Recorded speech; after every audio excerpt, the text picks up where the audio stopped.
Hey everyone, I'm Christiana Miller, and you're watching Around the Piano. If you enjoyed today's episode, please make sure to like, share, and subscribe.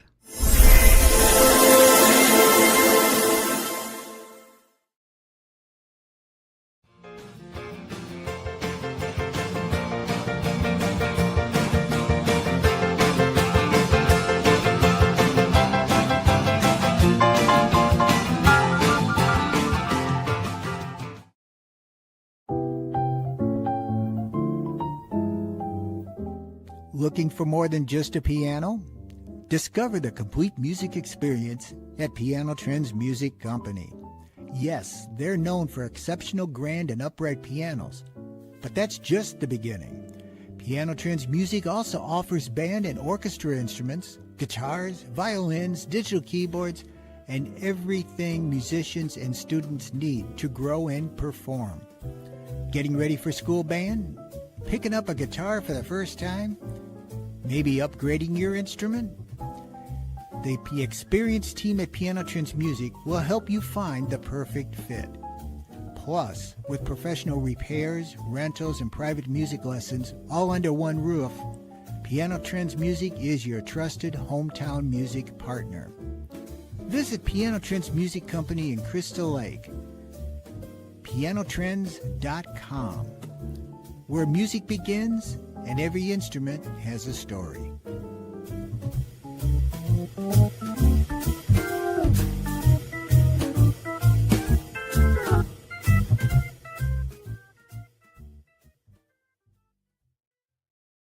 Welcome back, everybody. Cappuccino behind the scenes here on another awesome episode of Around the Piano with Tim Paul. Hey, listen, if you like what you see here today, go to the old YouTube channel, 216 Creator Studios. Like, share, subscribe. Ding that bell for the future notification. We always appreciate the support. Listen, if there's something about the show that you like or dislike, go ahead, leave a comment. We're always trying to improve our podcast. And I love, Tim, I love the piano commercial, the Piano Trends commercial that we just played. That was pretty well done. I wonder who was the awesome talent behind that. But I do have to let you know there is another sponsor here today. That is 216 Creator Studios, a place to find your voice. If you're looking to podcast or if you have an idea to podcast, these guys sit down, put out a full discovery and creativity to where they take all the pain points away. You just show up, sit at the table, and do what you do best, talk. Nice. We do video podcasting. We do commercials. We do advertisements, full marketing. 216 Creator Studios is here for whatever resourcing needs you need in creative culture. Feel free to reach out. Info at 216creatorstudios.com. That's 216 or info at 216creatorstudios.com. Tim, it's been a minute since I've been behind the microphone with you, man. What's going on? It has been a little while. We've been busy this summer. That's for sure. Crazy, yeah. But it's good to be back. It is. Yeah, we are back, and we are bringing awesome and better talent more than ever to the table. Yeah. Why don't you introduce our guest today? Well, I'll tell you, I'm really excited about it, and it was interesting because you discovered this girl. Yes. Kind of. I didn't, though. Don't say it like that. That's like weird. That's weird. She has already been discovered. Yes, but you discovered her for us. For us, yes. Yeah. Yes. So then we reached out to Miss Christiana Miller. Yeah. And we love your music. We're so glad you're here with us today in person. Thank you for having me. Yeah. And I know you've been, you've told us that you come from a singing family and you've been traveling a lot. From the time you were 3, you started playing guitar and singing? I haven't been playing guitar that long, but Okay. I've been singing from a very young age. So, That's yes. And your mother was a singer as well? Yes, she Yeah. was. Yeah, and a songwriter. So she Well, taught so me everything I know. That's really awesome. So I know somebody once asked you where you grew up, and you said everywhere. Mm-hmm. Tell us a little bit about that. Tell us about how it all started. Yeah, so that's pretty much my answer. When people ask where I'm from, I'll just usually say everywhere or nowhere. And the reason for that is because I did grow up all over the U.S. So I was born in New York, and I only lived there till I was 8, and then we moved down south, and that's where the most formative memories of my childhood all are in South Carolina or in Mississippi, where we lived. And then my family rented out an RV and we traveled for a summer in 2010, and then we bought our own RV in 2011, and we traveled for the summer, and then we ended up buying a tour bus in the fall of that same year, and it was 45 feet long, 8.5 feet wide, and we just all piled in there. I've got a big family, so there's actually 11 kids total in the family. So we all lived on that tour bus. And whoa. Now, how many kids? There's 11 total. There's 11. Mhm. So you have 10 siblings? Yes. So 2 of them were born during our time on the road. Okay. I was one of the older ones, and so my whole teen years were lived on that bus. So I was around 12 years old when we bought it, and 20 years old when we got off it. So that's it was fascinating. Boy. Yeah. Almost like the Partridge Family. Right? Yes. Exactly. Yeah. You know, I think that's the best comparison. We got that comparison a lot, or the Von Trapps. People would say Von Trapps. Oh, yeah. Yeah. You surpassed the Von Trapps. There were 7 of them. Yeah. So we traveled for almost 8 years in that bus and all over the lower 48 states. So we sang about 100 times a year. We would do performances and singing mostly original songs with my mom, and then some covers and stuff, mostly like gospel type of Very interesting. That's wonderful. So was it the whole family of the siblings? You all sang? Yeah, all of us. My mom would sing and she would write, and then all of us kids would sing with her. So we had kind of like our family band, except she was the only one who played the instruments. And then I eventually picked up violin a little bit, and now I play guitar as well. So yeah. That's really awesome. I love that. So being raised in that size of a musical family, how did you shape and find your identity as an artist, as a soloist? Yeah. Well, I mean, it was so fun to be in a family band like that. And looking back now, I think I appreciate it more than I did at the time. Because especially when you're a kid and it feels like a job and a chore and you're traveling around and it's like, this is just our life. It's not as fun and individualistic that way. So when I was in my mid-20s, actually, I used to tell people I was not a songwriter for my whole life. For 25 solid years, I told people I was not a songwriter. And I just had never tried it. Yeah. And so then I decided, I was like, why don't I just take a stab at this? Because I had been working odd jobs and stuff in my 20s and thinking like, nothing feels right. Like I'm not finding the thing that I'm passionate about. And I had always loved singing. And so I kind of decided to pick up guitar, and then all of these songs started flowing out of me. And I was like, where are these coming from? Like I've never tried to write, but this is crazy. Like they're all just kind of tumbling out at once. And it felt really special to be able to do that and to follow in my mom's footsteps, and to kind of find my own voice when it came to writing versus being part of the group. Although we all do still sing together and love to sing, and especially the girls, we love to harmonize and stuff whenever we're together. So I love that. That's really exciting. That's a great story. Thank you. Now, and I know everybody, I want you to stay tuned, because at the end of our podcast here, you're going to perform live a couple of the original tunes, including your new single that's going to be coming out. Yep. July 3rd. July 3rd. It's going to be coming on. What's the name of that single? It is called Where Good Things Come to Die. Okay. You're going to want to listen to this at the end of the show, because it's going to be a wonderful thing. Thank you. So now your first original release was a song called Preacher. Am I recalling that right? Yeah. So what surprised you the most about writing that song, and how did that come about? Yeah. So part of my background that I haven't talked about yet is that we were in a part of a religious movement that some people would call a cult. It's the kind that they make documentaries about. Oh, wow. And I don't talk about it too much now. I used to more before I started actually writing, but that was how we grew up. And so we traveled to churches and would sing in churches. And then when I was around 20 years old, I made the decision to leave that movement. My whole family is out now. So I get that question a lot.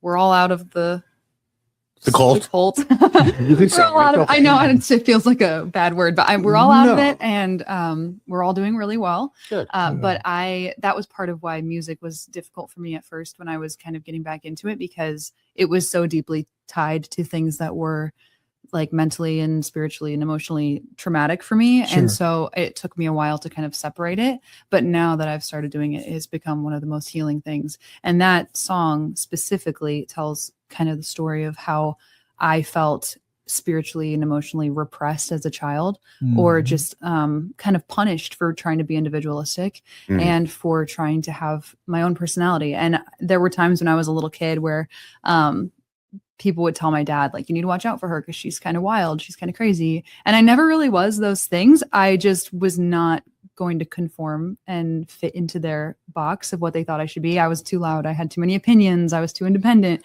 I wasn't My kind of person. Yeah. I just Yeah. wasn't the meek, quiet, small girl they wanted me to be. And in that kind of environment, you can't be outside of the box. And so that song talks to that part of my story and shares that. And I think that being the first song I released and that was actually the first song I ever wrote and finished, that was able to heal a part of me that I had up until then not been able to fully walk away from. And I think it brought me a lot of closure to that season of my life, because it just let me say like, oh, I'm a new person now. I'm now walking away from living in this traumatic thing, that happened to me. Cause I'm like, it happened. It can't be the house I live in forever. I have to kind of like demo this. And so that's kind of what it felt like to me, is just like, I'm reinventing myself. And so that was kind of the end of that chapter in my mind from what I see it. And it's obviously always still going to be something I carry with me and something I write about, but that was a very healing time for me, finding music. Well, to comment a little bit on that, and I don't want to keep dwelling on your past. Yeah. Obviously, you're trying to forget it. No, it's okay. Here's Cappuccino just throwing it out. It's all right. Listen, when there's tragedy, there's opportunity after. And you took that opportunity. And so good for you, number one. Thank you. Number two, the industry that you're in is a hard trusting industry. Well, you probably already don't trust people now anyway because of the tragedy. Yeah. So therefore, you're ahead of the game. You kind of know how to read the room a little bit better. Yeah. You're soft spoken. You're quiet. You probably look around. You figure out who's who. You've already seen that pattern to where you're like, oh, I'm going to go this way with these people first. This way with these people. Yeah. So congratulations on getting out and being your own person.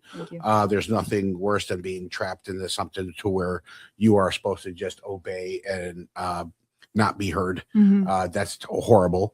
And listen, I heard you in the recording room and you have a gorgeous voice.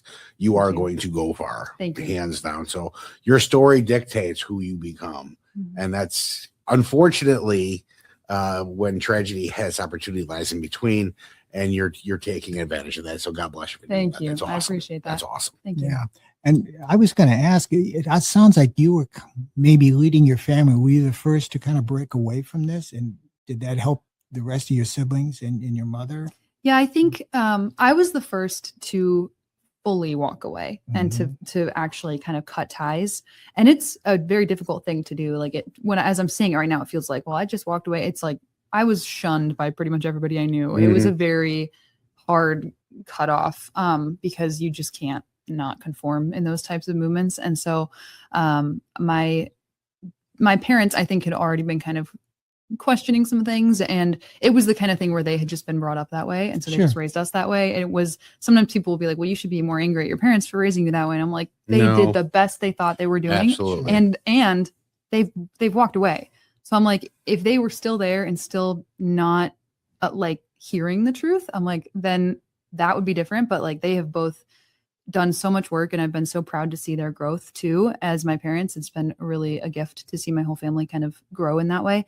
But I was the first one to fully like cut ties. And then I think it was the summer after that, I think it was the summer of 2020, my whole family ended up leaving, and they're all doing really well now. Awesome. So, that's wonderful. I love so I'm very proud of them. I'm very proud of them for being able to walk away from something that they were a part of for 30 years, because it's a big upheaval. And emotionally and spiritually, it's very taxing. So they've gone through a lot, and they still are working through a lot, but it's been really good. It's fear that holds you back. 100%. It's fear and complacency and not knowing. And is that the right move? Not right. Are they right? Is she right? The thing is, they chose family, the daughter. You know what I mean? And that's the huge part. You stepped first, and they're like, yeah, well, done with these people. That's more important to me. And that's the huge movement. Yeah. So when people say things like your parents should be, blah, blah, no, that's not true. Yeah. Bad things happen. They just do. You fall into a spot you just don't know. And then next thing you know, it takes one person to show you the different perception. Well, and you go, oh God, I didn't realize I was drinking Kool-Aid. I would say I'm very blessed to have the parents that I have, because not everyone in that type of movement is so lucky. Well, and Yeah. people will take advantage of weaknesses, Mhm. True. but you being strong pulled your family back to being strong, Mhm. and it turns out okay. Yeah. That's awesome. Oh, I'm glad that part of Yeah. your history is behind you. I am glad too. So Yeah. let's move on to the music side a little bit. Mhm. Let me ask a question. So let's start with your favorite genre. Mhm. Let's start with that. And then what genre did you start with? Mhm. I mean, I listen to a lot of different genres. I would say rock and country are both kind of neck and neck for me. I really love both. And when I first started out, I thought I might go a little bit more the rock route, but in like a Stevie Nicks type of way. Okay. You know, so like a folk rock kind of. But I love Journey. My dad is a Journey fan, and he taught me how to love Journey, and I I'm love a Steve Journey Perry. fan. Yeah, big Steve Perry fan. So I listen to a lot of classic rock, not so much pop. I like my listening to pop is listening to Michael Jackson. That's okay. Yeah, so Yeah. that he's just about the only It's pop MJ, artist I man. listen to right now. Yeah. Yeah, the greatest of all time. But I live in country, Yeah. and I think when I write, it is mostly like a country type of vibe. Sometimes they'll be a little bit more folksy, but I've been kind of choosing country as my lane for a little while now. Well, and we talked about it earlier. We noticed it, and you mentioned that other people have noticed it. Mhm. You definitely have that Emmylou Harris vibe to Thank it. you. Mhm. Yeah, And maybe we can do an Emmylou Harris song at some point too. yeah, That yeah. would be fun. I love her. But Yeah. was Emmylou Harris like someone that you've always listened to, that you inspired because you felt you sounded like her, or was it just her music that drew you? No, I actually, as a kid, I was pretty sheltered when it came to music and what we were Mhm. allowed to listen to. So most of my exposure was gospel and bluegrass Got it. as a kid. And so I did listen to some, like Alison Krauss was an influence. Yeah. I remember watching her, I can't remember what live performance it was, but she sang Ghost in This House. And I think I was 8 or 9 years old. And I just remember being like struck by the beauty of her voice. And I was like, this is the most beautiful voice I've ever heard. Wow. And so I've always loved her, but my mom also loved a lot of classical music Mhm. and classical singers like Andrea Bocelli and Josh Groban, and people who have these really big classical ranges. You bet. People who have a lot of really good breath control and that kind of thing, and the totally different technique. And so I kind of borrow from different genres to create my own sound. Mhm. I try not to sound too much like any one person because I don't ever want to fall into the trap of copying someone. You want to sound like you. Exactly. Yeah. Yeah. I'm like, I think I should sound like myself, and I can be the first one of me Yep. and not the second one of anybody else. I love Because that. somewhere down the road, somebody's going to say, you sound just like Christiana Miller. Yep. That'd be will- fun. That'd be That will crazy. happen. And I'm sure Yeah. that happened to Emmylou when she was young too. I'm sure it did. Yeah. Yeah, I'm sure Yes. it did. That's a But good she goal. is a That's a good goal. Yeah. You know? Yeah, right. She does So- have an incredible voice. though. Leave a She does. legacy for that, for people to want to be like, Yeah. That's awesome. do. Yeah. Yeah. So take us through your songwriting process, Mhm. because you didn't think of yourself as a songwriter for a long time. And I think we know why now. I think that Yeah. was kind of suppressed. But now that it's coming out, what's your process for writing a song? Is it something you consciously do, or is it something that just comes to you? Sometimes I think it depends on the song. Mhm. Sometimes it is a conscious effort to sit down and say, I am going to write a song. Right. And sometimes discipline comes into it, and you have to say, like, I have to finish this song. Sure. Versus letting your creative side win and then being lazy about it.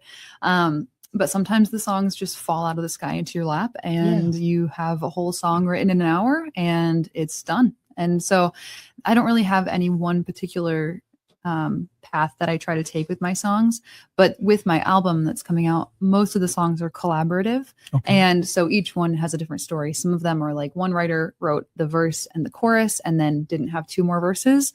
Some of them are, I just have a hook and we need to write a whole song around the hook. Some of them you just have the title. Some of them you have 90% of the song and then you just tweak a couple things here Sure and there. thing. So I think every song is unique and has its own story. And I love all of them. I'm really proud of all of them. And for me, like when I was first beginning, I think I just kind of sat down and was like, what are the things that I would want to hear about if I were trying to find a song? I'm like, what are the things that I care about that I want to write about? And for Yeah. me at the beginning, I'm like, my story is really important.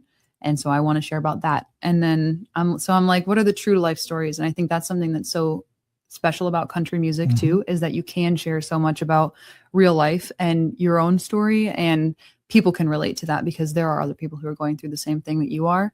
And even if you can't see them, they will find you, especially with social media. And it's been so cool to have people tell me, like, your song put something into words that I could never say. And that's a huge blessing to me, to be able to think like, wow, that is such a gift, to be able to be in that position to put things into words for other people. It's something that I don't take for granted. Yeah, country has a storytelling feature built in. Absolutely. It just does, country music. Always has, always will. A lot of genres do the same, but I want to say some, hooks take over, or something trends to one thing or the other. Is really not about the story anymore. But I like how the country and rock blend, and it seems a little more, for me, that it's recently kind of becoming more of a same genre.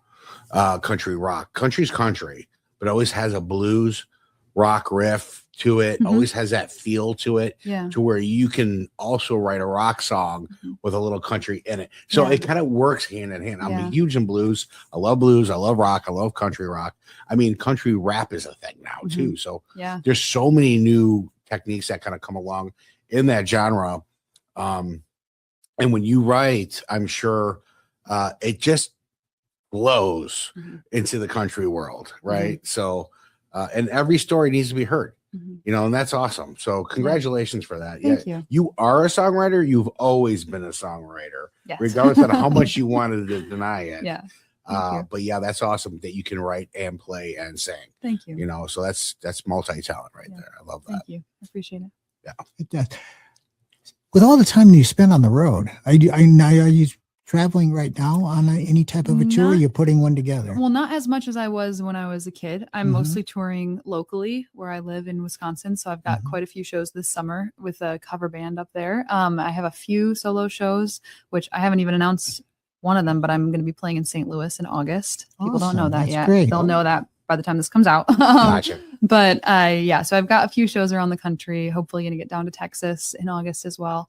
So I'm slowly kind of branching out and scheduling some solo shows. It's just kind of the legwork of being able to fit it in with all the other things I'm doing, but the goal is to eventually be able to tour. I love it.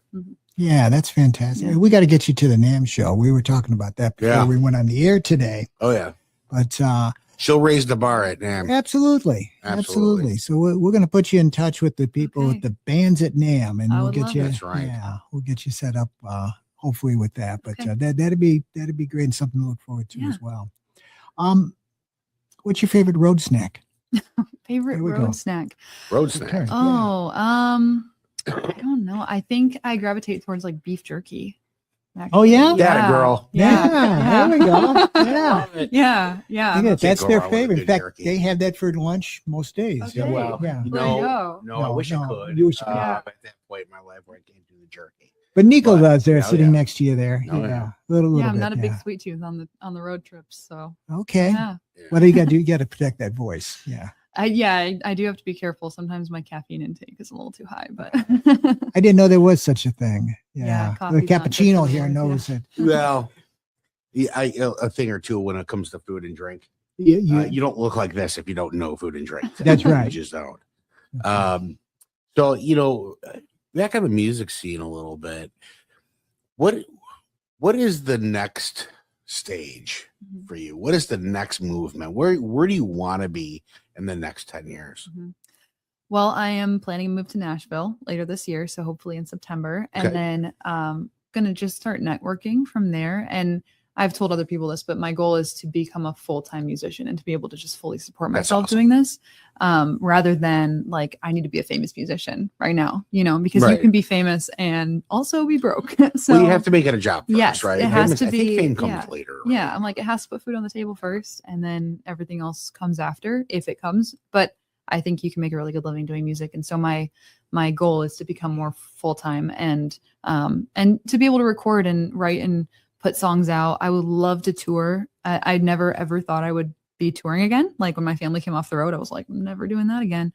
But I've just, I think it'd be a little bit different. There's a love and hate to it, I'm sure, being on the road all the time. Yes. Yeah. It would be a little different. But I would love to tour and get around because performing is just what I love to do. I feel so at home on stage and sharing music with people. So that's the ultimate goal, is to be that's able to tour. awesome. Yeah. When you are on stage and you have that, is there ever been a fan reaction or a moment that has stayed with you?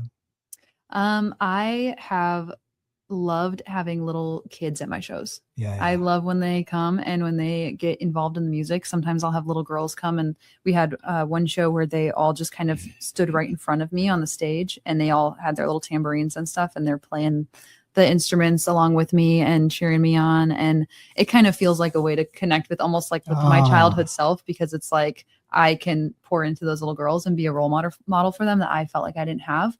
And so it feels like a really cool opportunity to be able to sit with them. And sometimes I'll get down with the microphone and I'll just sing right with them. I'll sit on the steps of the stage and like get right down in their faces and kind of try to make that connection. And it's the best part of the show. Oh, I love that. That's awesome. Yeah. That's mentorship at its best. Mm-hmm. Of course, when you grow up with 10 siblings, you probably get used to doing that anyway. Yeah, Right? lots of exposure to kids, Yeah. but it is also just kind of such a cool opportunity to be seen as someone who they want, like who they look up to. And there is some weight there, knowing like, oh, they actually like see me as a role model, and like, what kind of role model am I being for these kids? And like, am I a good person to look up to? So it kind of keeps me in line a little bit, where I'm like, I want to the make answer sure. yes. Yeah. Well, and it is. And I understand the second question. And now they're like, okay, I better gotta formulate shape myself up. a little bit better, Yeah. right, for these kids and the movement for these kids. So we rolling backwards a little bit, you mentioned that you want to make this your full-time job. So going back to the starving artist situation, what is it that you do now to make money? I have 2 different nannying jobs right now. But I did have 3 jobs and I did quit one of them. So wow, how do you sleep? So When do you sleep? I somehow find time. I'm actually nannying my nephew, and he's 3 months old. He's very cute. And then I also have a nephew, another 1-year-old baby. So I just hang out with a lot of kids all the time. And music is slowly starting to pay the bills. Social media makes it a little bit more accessible now because you can make money through views and that kind of thing. But it's just, one step at a time. So tell me that you've created your own lullaby at this point for Nanny and these kids. I haven't actually like written my own lullaby for them, but I do sing some like old cowboy songs. I just put out a cover of My Rifle, My Pony, and Me. Okay. And so I sing that to my nephew to put him to sleep, and he loves it. That's awesome. Yeah, some old Dean Martin. As long as you don't sing Baby Shark. Yeah, well, no. when I put my kids to sleep, believe it or not, the only thing they would fall asleep to is the Darth Vader's Death March. Oh my goodness. I don't know why, but you've seen my kids. Knowing so your that's what they're- children, I could kind of see that. Yeah. And the influence you've got with them. Yeah, absolutely. Yes. Wow. Yes. How fun. Hey, listen, we appreciate you coming into the studio today. Stay tuned, folks. We are going to be seeing some really good songs Absolutely. coming from. Are you going to be on another show too today? Yeah, actually, we're kind of cross promoting in reverse here. So By the Lifting time Spirits? you see this, it will have already happened. But Correct. Christiana's agreed to join us on Lifting Spirits Through Music today. And we don't know what we're going to do yet, but we'll do a little something How there. fun. And we'll be talking about Around the Piano and 216 Creative Studios there. I love it. Smile, be kind, Keep and on. Keep it on. on keeping I love it. on. I love it. I hear that whistle blowing on a southbound Texas train. These $2 in my pocket won't get me back home again. There's a fire in the valley. We've been praying for the rain. I see your taillights down the driveway. You said this town's the one to blame. But Daddy told me don't pick up the bottle. Mama said to say your prayers at night. Don't wait around for the dust to settle. I guess that our 2 wrongs don't make a right. You swore you wouldn't leave, and I believed you every time. I guess this town's where good things come to die. All the promises you sold me, that big old Lone Star sky, 2-stepping around the barroom, sipping whiskey to chase the lights. I knew you were a dreamer, but we were dancing in the dark. You talked about forever, but you were playing with my heart. And Daddy told me don't pick up the bottle. Mama said to say your prayers at night. Don't wait around for the dust to settle. I guess that our two wrongs don't make a right. You swore you wouldn't leave, and I believed you every time. I guess this town's where good things come to die.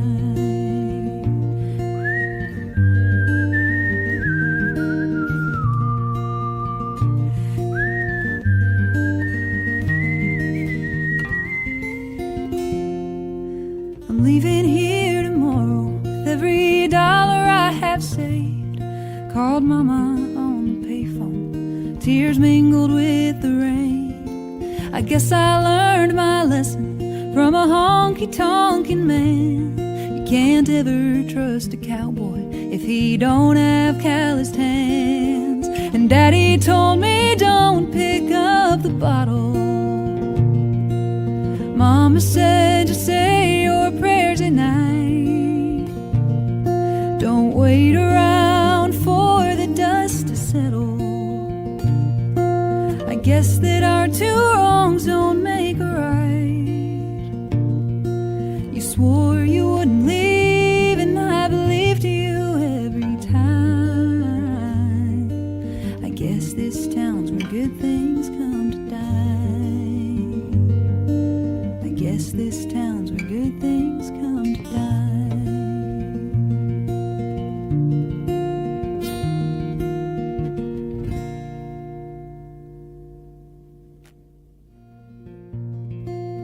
They were all of 10 years old, running through the meadow where the river rolls, picking flowers they found along the way.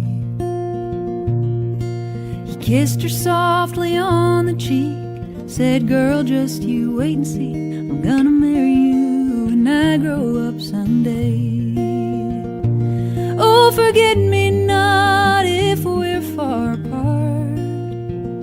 No matter where I go, girl, you'll always have my heart, like the flowers growing blue in bright red clay. I'm never far away, forget me not.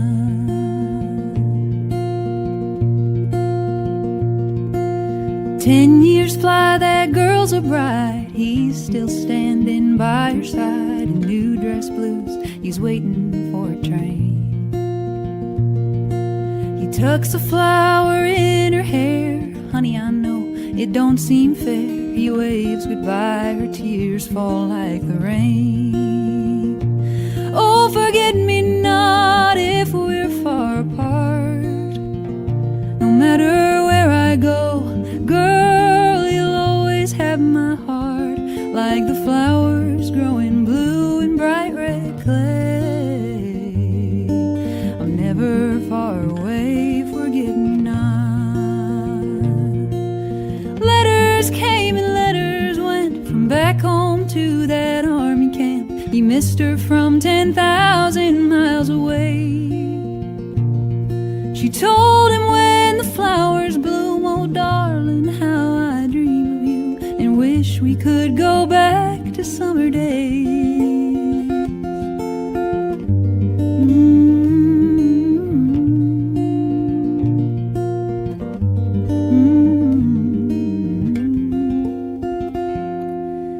Came back home a hero, but not the way he planned.